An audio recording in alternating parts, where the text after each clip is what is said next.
Hello दोस्तों, स्वागत है आप लोगों का हमारे यूट्यूब चैनल महान सर में। और दोस्तों आज हम पढ़ेंगे उद्योग यानी कि इंडस्ट्रीज के बारे में।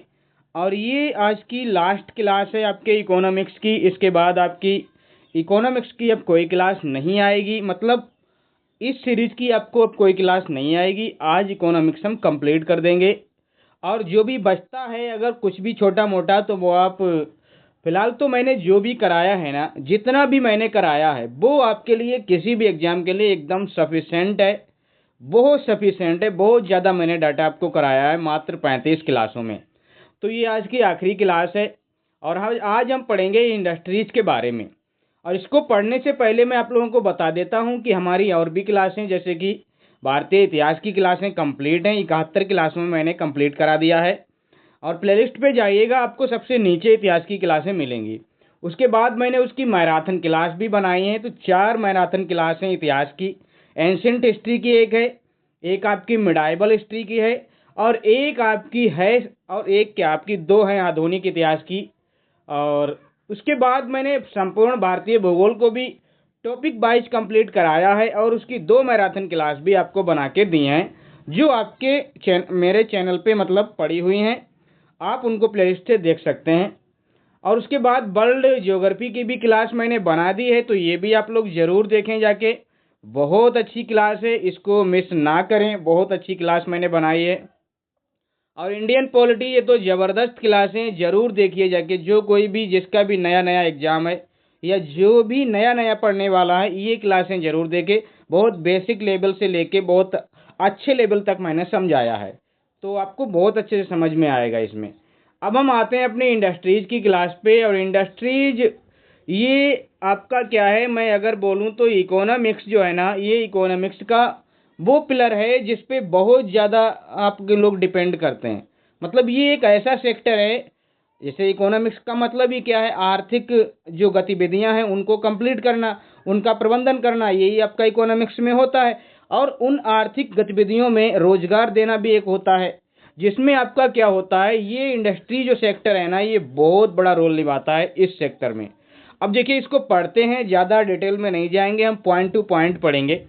देखिए, कच्चे माल से नई वस्तु का निर्माण करने वाली इकाई क्या कहलाती है? उद्योग कहलाती है। क्या कहा मैंने? कोई भी रॉ मटेरियल है ना, कोई भी कच्चा माल है, जैसे कि गन्ना हो गया आपका। गन्ना क्या होता है? एक रॉ मटेरियल होता है। और उस गन्ने को जब हम फैक्ट्री वगैरह में ले जाते हैं, जो आपकी चीनी मिल होते हैं, जो क्या बोलता हूँ, चीनी जो गन्ना फैक्ट्री होती हैं, वहाँ जब ले जाया जाता है, उस गन्ने को प्रोसेस करके क्या बना दिया जाता है? उससे बनाई जाती है आपकी चीनी। तो चीनी क्या हो गया? चीनी को जिसने बनाया, जिस चीज़ ने बनाया, वो चीज़ इंडस्ट्री कहलाई। जैसे कि जो गन्ना क्या बोलता हूँ फैक्ट्री है ना, वो आपकी क्या हो गई? इंडस्ट्री हो गई।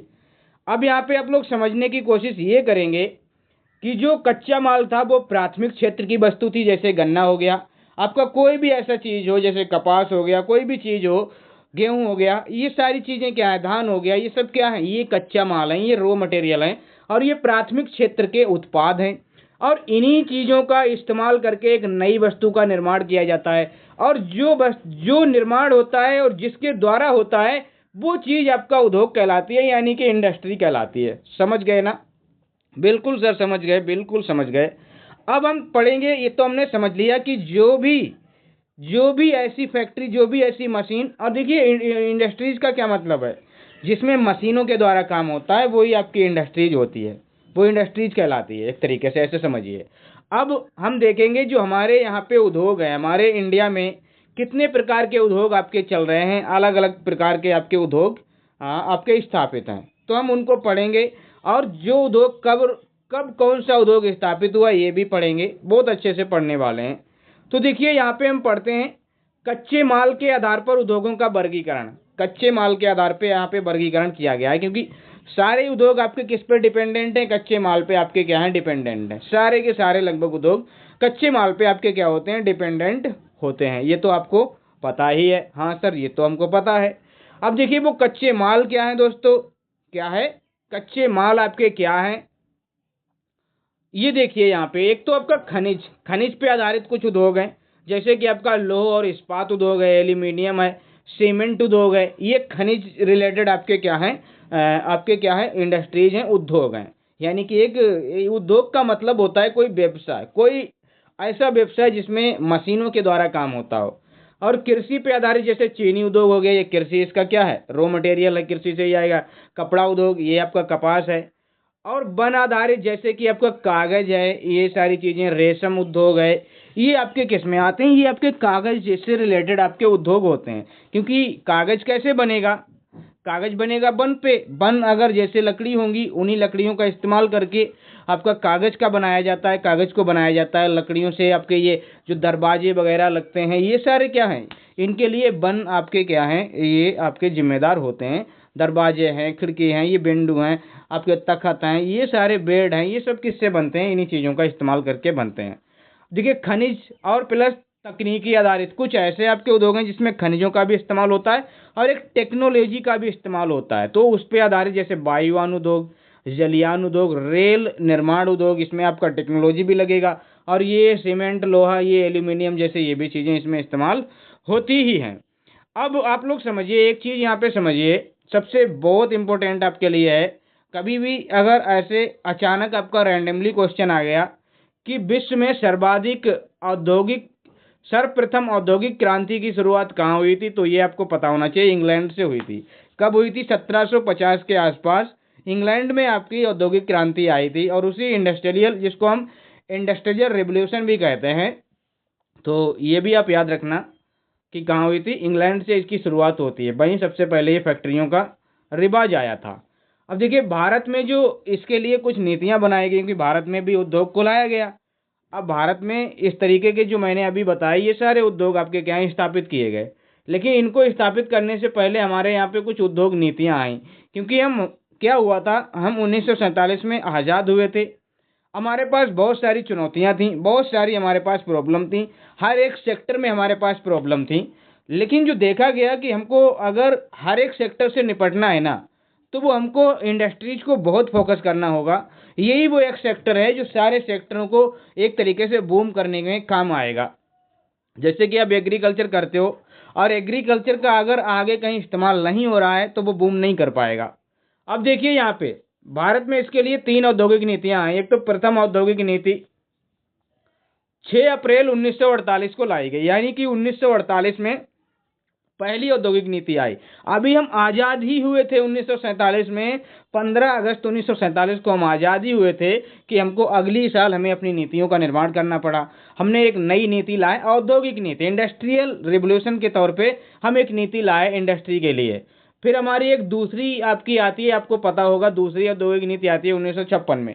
ये कैसे आती है, क्योंकि ये नीति कब आती है, जब हमारी दूसरी पंचवर्षीय योजना स्टार्ट होती है। और आपको तो पता ही है, दूसरी पंचवर्षीय योजना में हमने बहुत सारी इंडस्ट्रीज का क्या किया, स्थापना किया था। तो इसलिए दूसरी औद्योगिक नीति लाई गई। लेकिन हमने स्टार्ट तो पहले से ही कर दी थी, हमने कुछ चीज़ें पहले ही से कर दी थी। लेकिन हमने देखा अभी हमारा कृषि सेक्टर भी पीछे है, तो हमने उस पर पहले फोकस किया था। बाद में हमने सोचा अगली पंचवर्षीय योजना आएगी ना, हम उसमें इसको टारगेट जरूर करेंगे, उद्योग को। फिर एक नई औद्योगिक नीति आती है, और ये आती है 1991 में। इसमें आपको पता ही है, मैंने आपको बताया था, जब मैंने आपको क्या पढ़ाया था, जब मैंने आपको पंचवर्षीय योजनाओं के बारे में बताया था, तो उसमें मैंने लिबरलाइजेशन, उदारीकरण को बताया था, प्राइवेटाइजेशन, निजीकरण को बताया था, और ग्लोबलाइजेशन, ये आपको मैंने क्या बताया था, वैश्वीकरण के बारे में बताया था। और मैंने बताया था उस टाइम पे जो पीएम थे वो नरसिम्हा राव थे, और जो फाइनेंस मिनिस्टर थे वो आपके मनमोहन सिंह थे। और मनमोहन सिंह को भारतीय अर्थव्यवस्था के उदारीकरण का जनक भी कहा जाता है। तो ये फैक्ट आप याद रखना, ऐसे ऐसे फैक्ट डायरेक्टली आपके छोटे मोटे एग्जाम में, तो क्या बड़े से बड़े एग्जाम में भी ऐसे फैक्ट आपको देखने को मिल जाते हैं। अब देखिए यहाँ पे उद्योग, सबसे पहला जो हम उद्योग पढ़ेंगे ना, वो हम पढ़ेंगे लौह इस्पात उद्योग। बहुत अच्छे से पढ़ेंगे, कब कौन सा स्थापना हुआ, ये सारी चीजें पढ़ेंगे। देखिए लौह इस्पात उद्योग यानी आयरन स्टील इंडस्ट्रीज को पढ़ेंगे। देखिए इस्पात, इसको क्या कहते हैं, इस्पात। इस्पात जो होता है ना, वो किसके द्वारा बनता है। देखिए इसमें 90% आपका लोहा होता है, और 1% आपका क्या होता है, कार्बन। जब 99% आपका लोहा हो और 1% आपका कार्बन हो, तो ये क्या बन जाता है, इसको हम क्या कहते हैं, इस्पात कहते हैं। तो ये तो आपको, ये इस्पात कैसे बनता है ये आपको पता होना चाहिए। इस्पात में किन किन चीज़ों का कितना आपका क्या है अनुपात रहता है। तो 99% लोहे का और क्या बोलता हूँ 1% आपका कार्बन होता है। तो ये इस्पात कहलाता है। अब यहाँ पे आप लोग समझिए एक चीज़ देखिए, प्रथम जो लौह इस्पात कारखाना खोला गया था ना, जो भारत में प्रथम खोला गया था, वो आपका 1875 में कुल्टी बंगाल में खोला गया था। कहाँ पे खोला गया था? कुल्टी। कुल्टी यानी कि बंगाल में आपका खोला गया था और ये दामोदर नदी घाटी के पास खोला गया था, जिसको हम ये इसका नाम क्या था? बंगाल आयरन वर्क्स कहा गया। इसको क्या कहा गया था? प्रथम जो लोह इस्पात कारखाना था उसका नाम था Bengal iron works. Bengal iron works जो दामोदर नदी घाटी के उसके तट पे खोला गया था और आपका क्या है ये 1875 में आपका क्या है खोला गया था। तो ये आपको याद रखना है कहाँ पे है। अब यहाँ पे आप लोग देखिए टिस्को, एक आया आपका टिस्को 1907 में। आपका एक और आपका ऐसा ही उद्योग लोह इस्पात से रिलेटेड आपका खोला गया, Tata iron steel and company. आपको पता ही होगा टाटा आप जो आपके रतन टाटा हैं ये उसी से रिलेटेड है क्या, जो हाल ही में उनकी डेथ हुई है। तो जिसको क्या बोलता हूँ, इसको टिस्को बोलते हैं, टिस्को बोलते हैं। टिस्को बोले तो टाटा, देखो T for Tata, I for iron और एंड का कोई मतलब ही नहीं, एस फॉर स्टील और को फॉर कंपनी। तो क्या हो गया Tata iron and steel company, जो कि 1907 में आपकी इस्टेब्लिश होती है। और ये कहाँ पे होती है दोस्तों? टाटा आयरन ये आपके झारखंड के जमशेदपुर में एक जगह है सांकची। कहाँ पे? सांकची, जो कि जमशेदपुर में झारखंड में जगह है, वहाँ पे ये स्थापित हो जाती है। और इसकी स्थापना का जो क्या किया जाता है, स्थापना जो किस थी ना, वो जमशेद जी टाटा करके एक व्यक्ति होते हैं, उनके द्वारा ये स्थापित होती है। जमशेद जी टाटा, उनके द्वारा इसकी स्थापना की जाती है। और ये टाटा आपका जो रतन टाटा है इसी से आपके क्या है रिलेटेड है। और आपका एक है बर्नर, एक आपकी खोली जाती है बर्नर, जो कि 1918 में खोली जाती है। ये भी आपकी पश्चिम बंगाल में आपकी खोली जाती है। ये आपका लौह इस्पात उद्योग बर्नर नाम का एक उद्योग है, पश्चिम बंगाल में ही होता है और ये 1918 में आपका खोला जाता है। तो ये आप याद रखना। अब आती है आपकी दूसरी पंचवर्षीय योजना। उसमें आप लोग देखिए, क्योंकि वहीं से तो हमारी औद्योगिक नीति ने काम करना स्टार्ट किया था। क्या हुआ था? भिलाई, भिलाई आपको पता है, ये आपका छत्तीसगढ़ में जो है ना, वहाँ पे आपका क्या है, आपकी एक जगह है भिलाई। 1956 में वहाँ पे एक कारखाना खोला गया। सबसे पहले आपके क्या है छत्तीसगढ़ में एक आपकी क्या है ये फैक्ट्री लगाई गई, यानी कि उद्योग को एक इंडस्ट्रीज को डेवलप किया गया। एक दुर्गापुर में आपकी खोली गई पश्चिम बंगाल में। और मैं आपको बताता हूँ ये जो छत्तीसगढ़ में भिलाई में आपका स्थापित किया गया ना, वो आपका रूस की सहायता से, इसको किसने? रूस ने हेल्प किया था इसमें खोलने में। और जो दुर्गापुर पश्चिम बंगाल में आपका क्या है खोला गया ना, वो आपका क्या है 1956 में ये भी खोला गया और ये यूके ने आपका क्या है इसमें सहायता की थी। कैसे याद रखोगे कि यूके ने इसमें सहायता की थी? कैसे याद रखोगे? देखिए दुर्गापुर आपको इतना पता होना चाहिए बंगाल में है। और वेस्ट बंगाल जो है ना, जो पश्चिम बंगाल पे आपको पता है अंग्रेजों ने जो शासन किया था ना, वो बंगाल को ही उन्होंने अपनी प्रेसिडेंसी बना के शासन किया था। कलकत्ता बंगाल जैसी जगहों को उन्होंने प्रेसिडेंसी बनाया था और वहाँ पे शासन किया था। तो आपको पता होना चाहिए दुर्गापुर आपका कहाँ पे? बंगाल में। और यूके ने उसमें मदद की थी, यानी कि अंग्रेजों ने मदद की थी, ब्रिटेन ने मदद की थी। ठीक है। राउरकेला ये जर्मनी, राउरकेला ये आपका जर्मनी ने इसमें हेल्प किया था और 1959 में ये खोला गया था। राउरकेला कहाँ पे? उड़ीसा में। उड़ीसा में एक उद्योग आपकी 3 इंडस्ट्रीज ये आपकी दूसरी पंचवर्षीय योजना में आपकी स्थापित की जाती हैं। अब एक आती है थर्ड 5 ईयर प्लानिंग, जो आती है ना थर्ड 5 ईयर प्लानिंग, उसमें एक बोकारो नामक एक क्या है, मैं क्या बोलता हूँ, बोकारो, बोकारो एक आयरन स्टील जो कंपनी है उसकी स्थापना होती है बोकारो में। यही आयरन स्टील लो इस्पात इंडस्ट्रीज का आपका क्या होता है वो होता है। और मैं बताता हूँ आपको ये क्या बताता हूँ कि झारखंड, ये आपका कहाँ पे? झारखंड आपका रूस में है, मतलब रूस में, रूस बोलता हूँ, ये आपका क्या है झारखंड में है। बोकारो आपका कहाँ पे? झारखंड में है। और रूस के द्वारा इसको क्या है, रूस की हेल्प से इसको क्या है स्थापित किया गया था। तो ये आपको पॉइंट बहुत अच्छे से आपके होने चाहिए याद कि कौन सा। देखिए ये डेट वगैरह तो शायद आपसे पूछे या ना पूछे, लेकिन आपको पता होना ही चाहिए। लेकिन आपको ये दूसरी पंचवर्षीय योजना में भिलाई, दुर्गापुर, राउरकेला, रूस, यूके और जर्मनी की हेल्प से, बोकारो आपका रूस की हेल्प से झारखंड में 1964 में। ये आपको डेट जरूर याद होना चाहिए बोकारो का।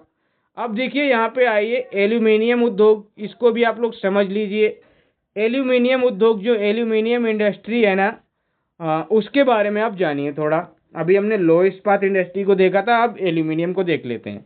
देखिए एल्यूमिनियम जो है ना, इसका जो अयस्क है ये बॉक्साइट का अयस्क है।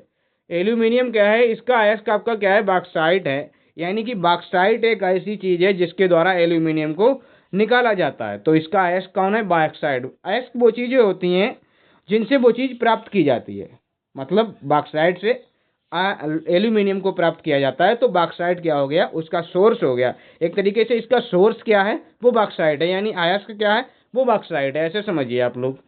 अब यहाँ पे देखिए प्रथम जो कारखाना खोला गया एल्यूमिनियम कारखाना, वो आपका 1937 में जे नगर में खोला गया। कहाँ पे खोला गया दोस्तों, जे नगर में खोला गया 1937 में। और ये जे नगर कहाँ पे, ये आपका जे नगर वेस्ट बंगाल में है, पश्चिम बंगाल में आपका क्या है, जे नगर है।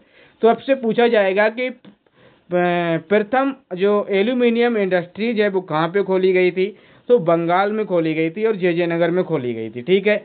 और एक आपका है बाल्को, बाल्को यानी भारत एल्यूमिनियम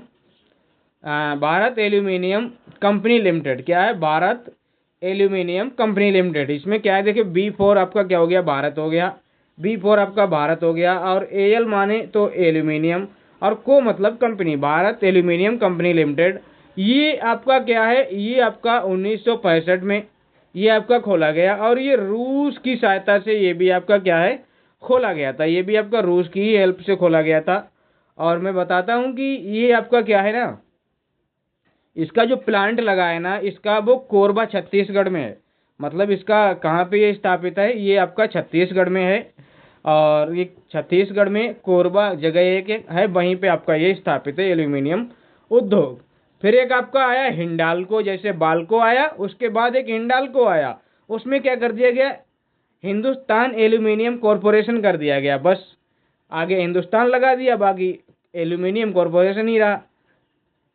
तो ये क्या हो गया, हिंदुस्तान आपका कॉरपोरेशन हो गया।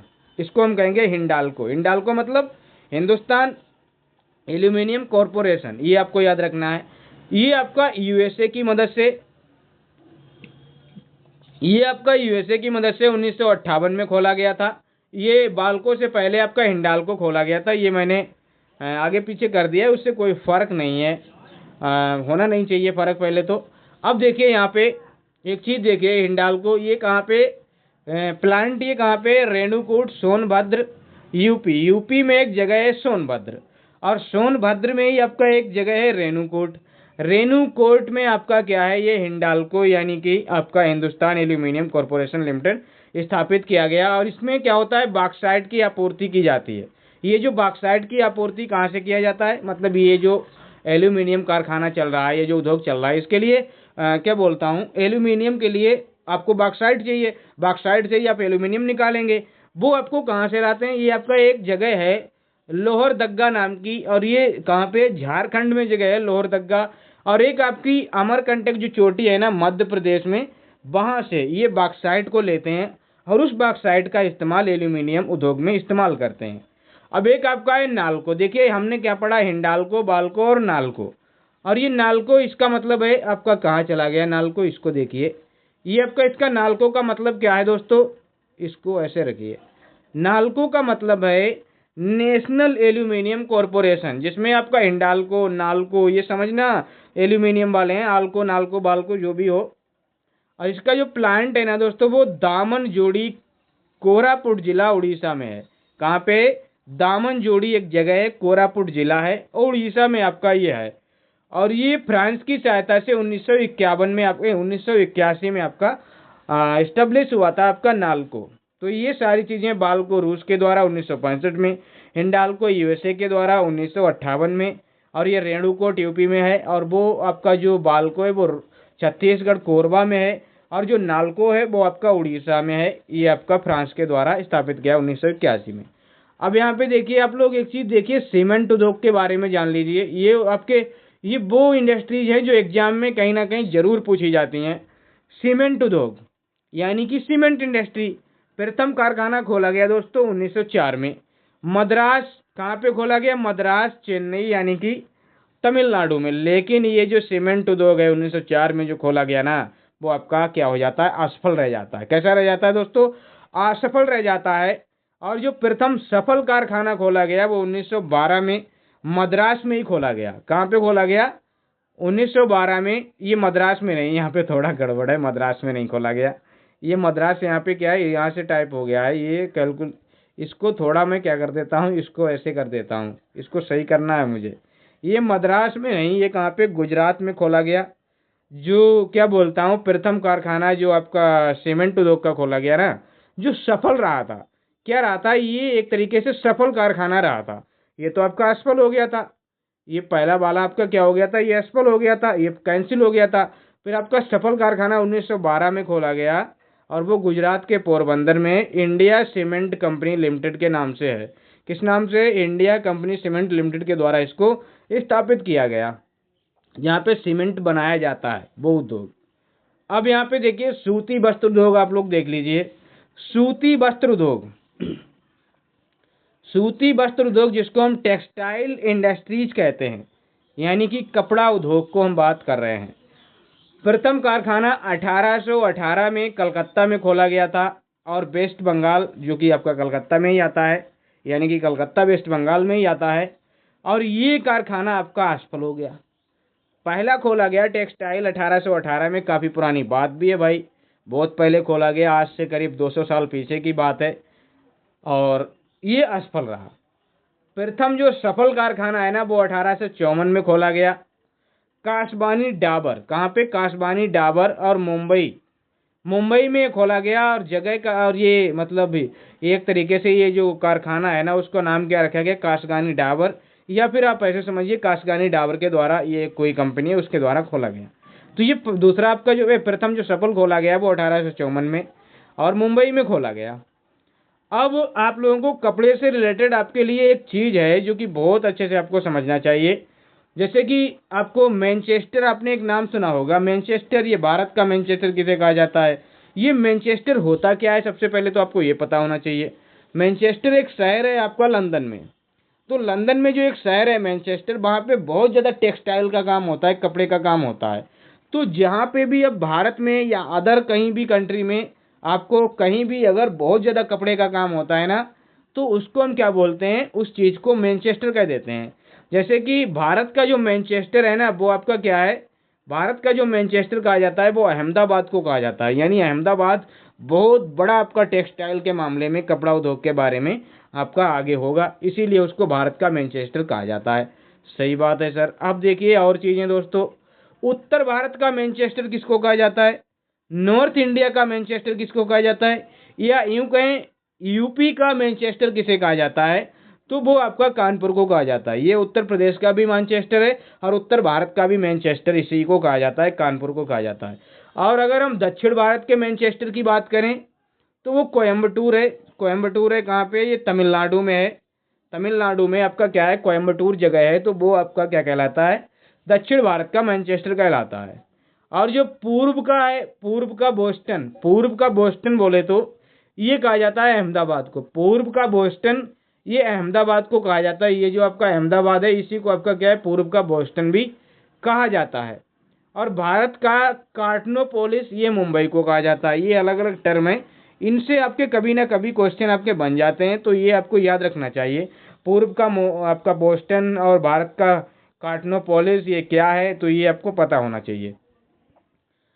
अब देखिए चीनी उद्योग में आप लोग देख लीजिए, चीनी इंडस्ट्री के बारे में आप लोग देख लीजिए। शुगर केन इंडस्ट्रीज, चीनी उद्योग, जो गन्ना मिल्स होती हैं, गन्ना फैक्ट्रीज होती हैं, उनके बारे में बात करते हैं। देखिए अब तो बहुत सारी होंगी, लेकिन जो आपके लिए एग्जाम पॉइंट ऑफ व्यू से आपकी जो इम्पोर्टेंट है वो देखिए। प्रथम जो कारखाना खोला गया वो आपका 1903 में, आपको पता होगा, देवरिया, देवरिया प्रतापपुर यूपी में खोला गया। देवरिया कहाँ पे? यूपी में। और प्रतापपुर वहाँ पे एक जगह है, तो वहाँ पे आपका ये खोला गया था, देवरिया में। भारत चीनी व गन्ना में आपका क्या है? भारत चीनी व गन्ना उत्पादन में आपका क्या है? सेकंड नंबर पे आता है। चौथे नंबर पे आता है, सेकंड नंबर पे आता है। भारत चीनी के भी उत्पादन में और गन्ना के भी उत्पादन में सेकंड नंबर पे आता है।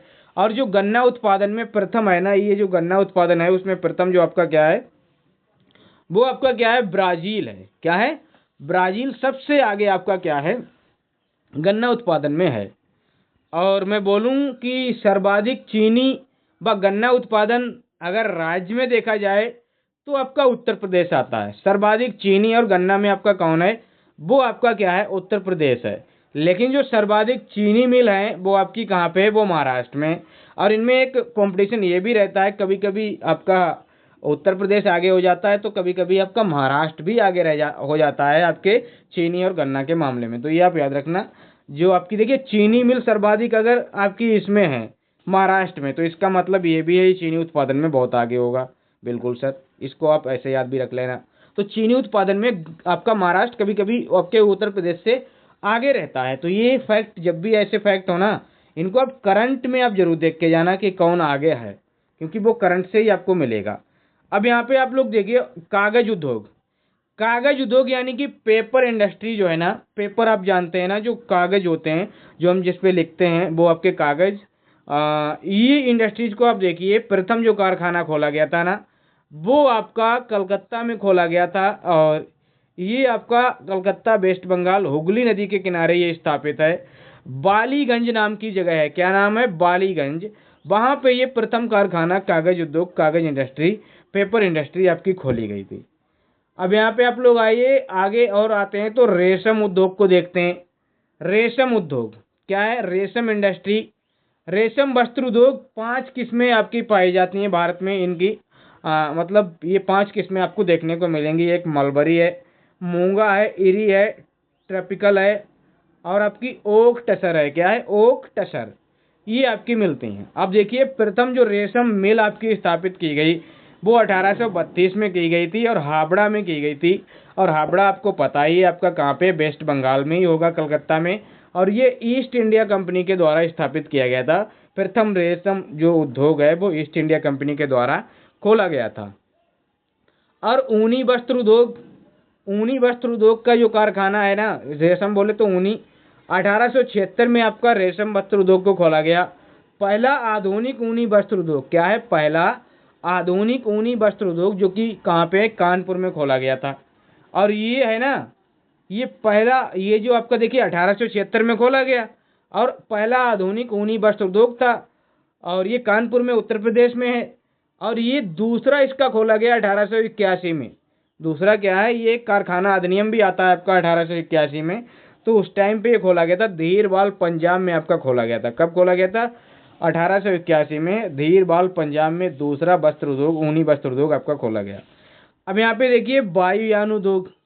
जो प्रथम आपका वायुयान उद्योग आपका बना, मतलब प्रथम उद्योग जो खोला गया वो 1940 में आपका क्या है, ये बेंगलुरु में खोला गया। कहाँ पे खोला गया, बेंगलुरु में। और बेंगलुरु को ही वेटिकन सिटी का नाम भी दिया जाता है। और जो क्या बोलता हूँ, जो एक होती है, क्या बोलता हूँ, उसका नाम मुझे नहीं याद आ रहा है। जो भारत का जो सिलिकॉन वैली है ना, वो भी आपका बेंगलुरु को ही बोला जाता है। क्या है, भारत का सिलिकॉन वैली। तो ये आप याद रखना, एडिशनल चीज़ें हैं।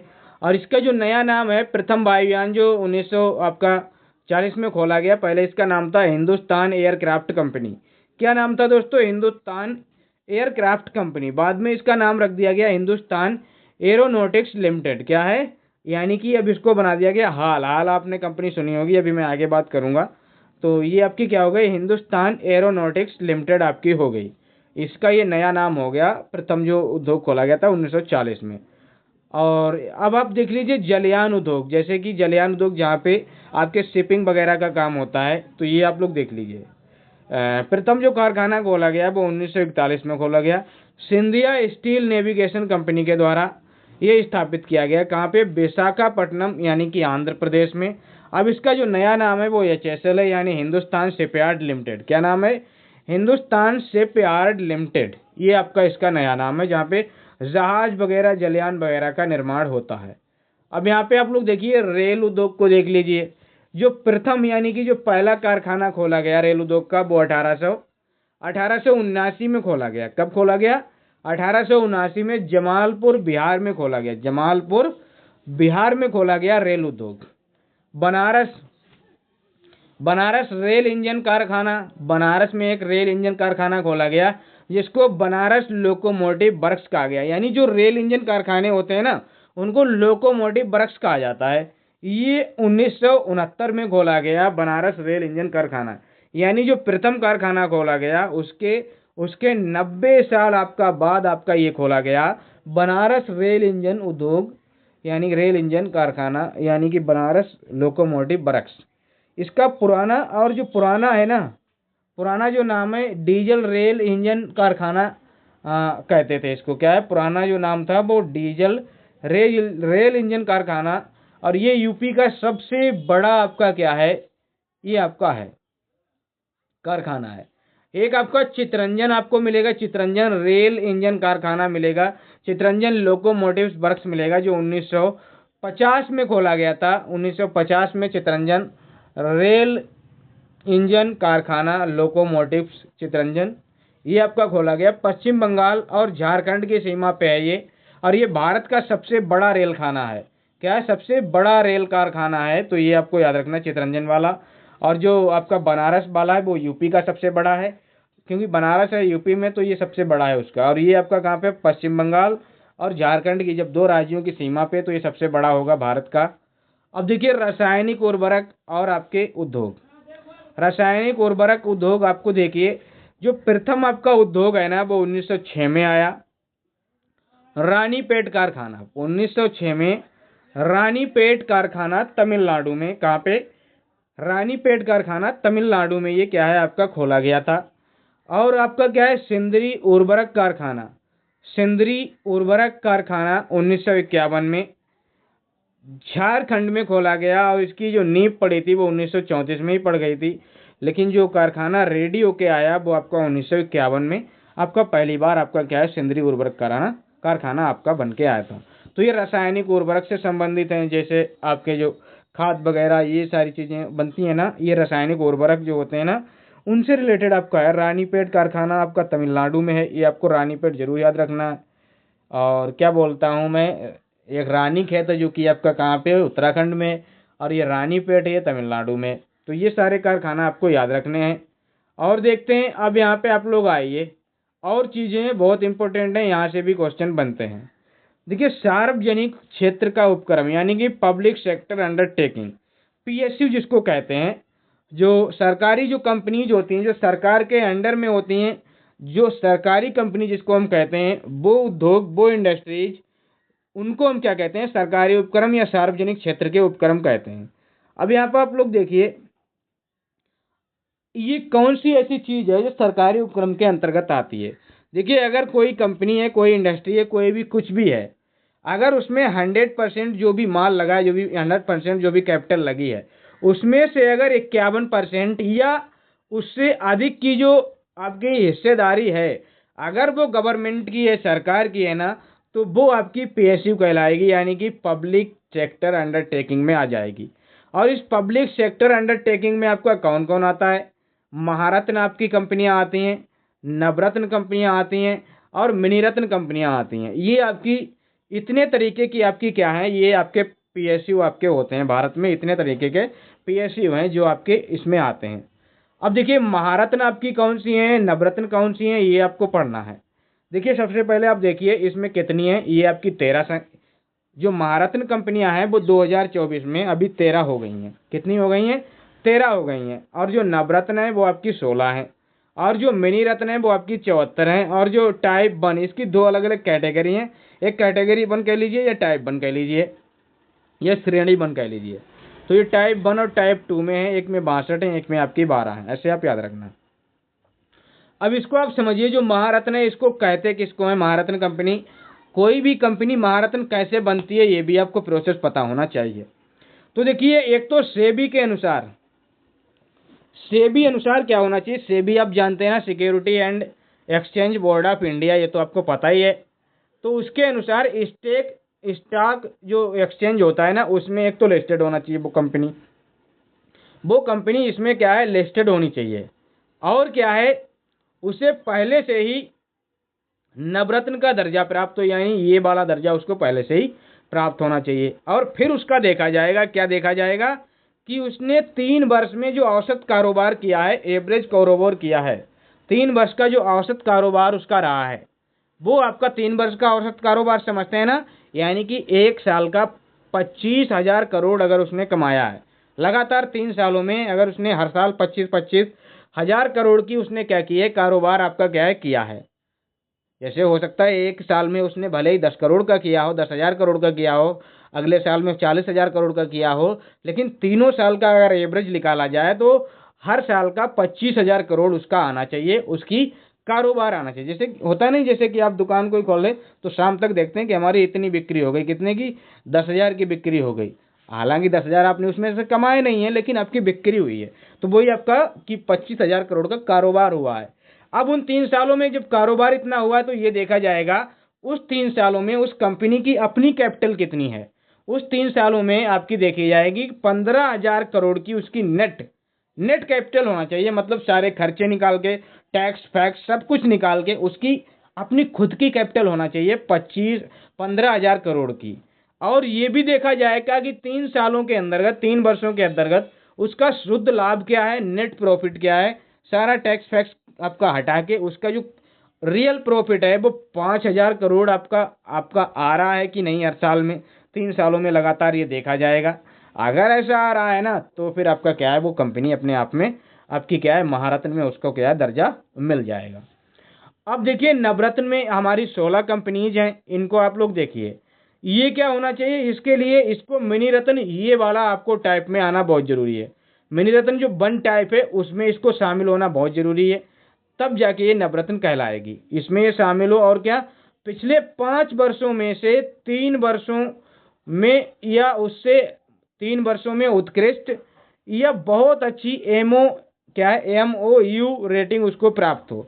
एमओयू रेटिंग क्या होती है, ये आपकी होती है एक मेमोरेंडम ऑफ अंडरस्टैंडिंग, आपकी एक होती है, उसमें इनको रेटिंग दी जाती है कंपनीज को कि जो मिनी रत्न कंपनी है वो लगातार 5 वर्षों में बहुत अच्छा परफॉर्म कर रही है, और उसने 3 वर्षों में बहुत अच्छा अपना क्या है काम किया है, और बहुत अच्छी उसको ये एमओयू रेटिंग मिली है, तब जाके वो आपकी क्या कहलाती है, ये नवरत्न कहलाती है। और उसके 6 मानदंड भी देखे जाते हैं। उन 6 मानदंडों में देखा जाता है कि कंपनी ने जो प्रदर्शन किया है, मतलब 6 कुछ कैटेगरीज हैं कि आपने इसमें ऐसा किया, हाँ किया, इसमें भी हाँ ऐसा किया, और उनमें देखा जाता है कि 100 में से अगर आपने 60 का स्कोर किया है तब आपको माना जाएगी कि आपने इन 6 मानदंडों पे खरा उतरे हैं आप, और आपको नवरत्न कंपनी का दर्जा मिल जाएगा। और जब ये दर्जा मिलेगा तब जाके ये इसके लिए अप्लाई कर पाएंगे। ठीक है, अब मिनी रत्न में आपकी क्या है, मैंने बता दिया है कि ये कंपनियां हैं। अब यहाँ पे आप लोग आइए, आपको बताता हूँ कि जो मिनी रत्न आपकी हैं वो आपकी कैसे बनती हैं। हमने नवरत्न देख लिया, महारत्न देख लिया।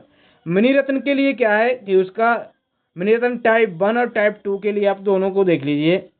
इसमें क्या है, 3 वर्ष में लगातार लाभ प्राप्त कर रही हो, लगातार 3 वर्ष वो लाभ प्राप्त कर रही हो, 3 वर्षों से देखा जा रहा है कि उसको बिल्कुल लाभ ही लाभ में है कंपनी। और 3 वर्ष में कम से कम 1 वर्ष में तो उसने 30 करोड़ का लाभ प्राप्त किया हो, कम से कम उसने 3 वर्ष है ना, तो 3 वर्ष में कम से कम उसने एक ऐसा साल ऐसा हो कि उसमें उसने 30 करोड़ का लाभ लिया हो एक साल में कम से कम, मतलब एवरेज जो उसका मेरे ख्याल से पूछा जा रहा है वो 30 करोड़ आपका आना चाहिए।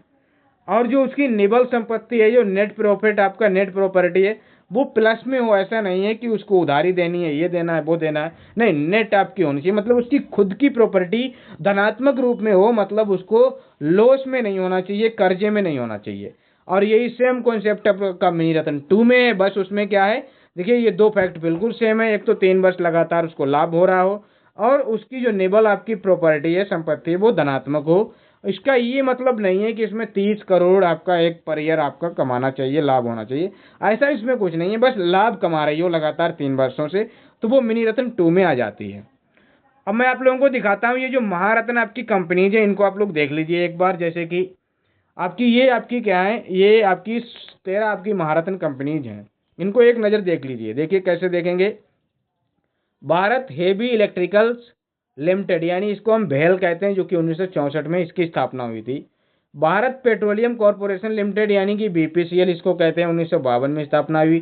कोल इंडिया लिमिटेड आपकी 1975 में इसकी स्थापना हुई। CIL कहते हैं, गेल इंडिया यानी कि गेल इसको कह देते हैं, गेल इंडिया लिमिटेड, तो ये भी आप याद रखना। और क्या बोलता हूँ, हिंदुस्तान पेट्रोलियम कॉरपोरेशन, ये आपका भारत पेट्रोलियम कॉरपोरेशन है, ये आपका हिंदुस्तान पेट्रोलियम कॉरपोरेशन है, तो ये HPCL को भी आप याद रखना।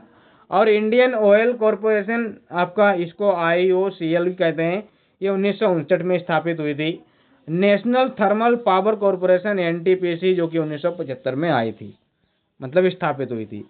Oil and natural gas corporation ONGC, oil and natural gas corporation, ये सारी महारत्न कंपनियां हैं। पावर ग्रिड क्या है, power grid corporation of India limited, ये 1989 में स्थापित हुई थी। Steel authority of India limited यानी कि सेल इसको कहते हैं, steel authority of India limited 1954 में आई थी। और मैं आप लोगों को बताता हूं कि पावर फाइनेंस कॉरपोरेशन PFC 1986 में बनी थी। Rural electrification corporation limited RE की रैक, ये 1989 में आई थी। और ऑयल इंडिया लिमिटेड आपकी 1959 में आई थी। ये सारी कंपनियां आपकी महारत्न है। अब आप देखेंगे कि इसमें डेट कहीं पे कोई पहले कहीं पे पीछे, तो ये डेट को इनका स्थापना है, लेकिन जो इनको महारत्न का दर्जा मिला है जिस तरीके से, मान लिया पहले इसको मिल गया तो ये पहले नंबर पे दे दी गई, उसके बाद इसको मिला जबकि स्थापित ये हुई पहले, लेकिन उसके बाद इसको मिला, उसके बाद इसको, ये दर्जे के हिसाब से आपकी क्या है लगी हुई हैं, कब किसको दर्जा मिला। तो जो हमें हाल में जो सबसे ज़्यादा अभी दर्जा मिला है वो ऑयल इंडिया लिमिटेड को मिला है, महारत्न कंपनी का। ठीक है, अब देखिए नवरत्न कंपनियों को देख लीजिए, इसमें कितनी आती हैं आपकी, इसमें 16 आपकी आती हैं। इसमें आपकी इंजीनियर इंडिया लिमिटेड यानी EIL 1965 में, और आपकी container corporation of India limited यानी कि कनकोर जो 1988 में स्थापित हुई, और भारत इलेक्ट्रॉनिक्स लिमिटेड यानी कि BEL जो 1964 में आपकी स्थापित हुई, और हिंदुस्तान एरोनॉटिक्स लिमिटेड यानी कि HAL हाल 1940 में इसकी स्थापना होती है। और ये आपकी क्या है, Neyveli lignite corporation India limited, इसको हम क्या बोलते हैं, NLC इंडिया इसको बोलते हैं। ठीक है, NLC इंडिया लिमिटेड इसको बोलते हैं, ये 1956 में स्थापित हुई। और क्या बोलता हूँ, जो एक है राष्ट्रीय इस्पात निगम लिमिटेड, इसको बोलते हैं RINL, 1971 में स्थापित होती है। Rashtriya chemical and fertilizers limited RCF 1978 में स्थापित हुई। महानगर टेलीफोन निगम लिमिटेड, ये आपकी यानी कि MTNL 1986 में। और एक आपकी क्या है, national building construction corporation limited यानी कि NBCC 1960 में बनी। और आपका क्या है, नेशनल एल्यूमिनियम कंपनी लिमिटेड यानी कि नालको, क्या है, नेशनल एल्यूमिनियम कंपनी लिमिटेड, ये मैंने आपको बताया था 1981 में स्थापित हुई थी नालको में। और ये देखिए नेशनल मिनरल डेवलपमेंट कॉरपोरेशन, ये आपका NMDC आपका 1958 में स्थापना हुई। रेल विकास निगम लिमिटेड 2003 में आया आपका RBNL। और आपका shipping corporation of India limited SCI आपका 1961 में। ONGC विदेश लिमिटेड, एक आपकी ONGC क्या थी, ONGC आपकी क्या थी, एक आपकी क्या थी, मैंने आपको बताया था ONGC, जो अभी मैंने आपको बताया था वो किस में बताया था, ONGC oil and natural gas, वो हमने इसमें बताया था, किसमें, महाराष्ट्र में आपको बताया था, किसमें बताया था मैंने, ये देखिए oil and natural gas corporation limited, ये 1956 में बनी। और ये देखिए आप लोग ऑयल, इसमें भी वही है ONGC, oil and natural gas corporation विदेश लिमिटेड OBL, इसको हम 1965 में इसको स्थापित किया गया। और एक आपकी क्या है, रितेश लिमिटेड 1974 में। एक आपकी क्या है, आयरकॉन लिमिटेड, ये इंटरनेशनल आपकी लिमिटेड, आयरकॉन इंटरनेशनल लिमिटेड 1976 में स्थापित की गई। तो ये हमारी क्या है कंपनियां हैं, ये हमारी क्या है महारत्न और मिनीरत्न नवरत्न कंपनियां थी, महारत्न और नवरत्न। तो क्लास आपको अच्छी लगी होगी, अगर अच्छी लगी है तो लाइक शेयर सब्सक्राइब जरूर कर दें। देखिए आप शेयर करें या ना करें, लेकिन अगर आप चैनल पे आए हो तो चैनल पे सब्सक्राइब कर लीजिए और बेल आइकन को प्रेस कर लीजिए और लाइक कर दीजिए और कमेंट करिए। शेयर करना है तो करिए, नहीं करना है नहीं करिए, आपकी मर्जी है, करेंगे तो भी अच्छा, नहीं करेंगे तो भी अच्छा, बस सब्सक्राइब तो कर ही लीजिए। जब आप देख ही रहे तो सब्सक्राइब कर लो आप लोग। और फिर हम मिलते हैं दोस्तों नेक्स्ट वीडियो में, देखते हैं कौन सी वीडियो अब मैं साइंस को ही आपको आगे बढ़ाऊँगा और फिर मिलते हैं अपनी अगली क्लास में। तब तक के लिए धन्यवाद।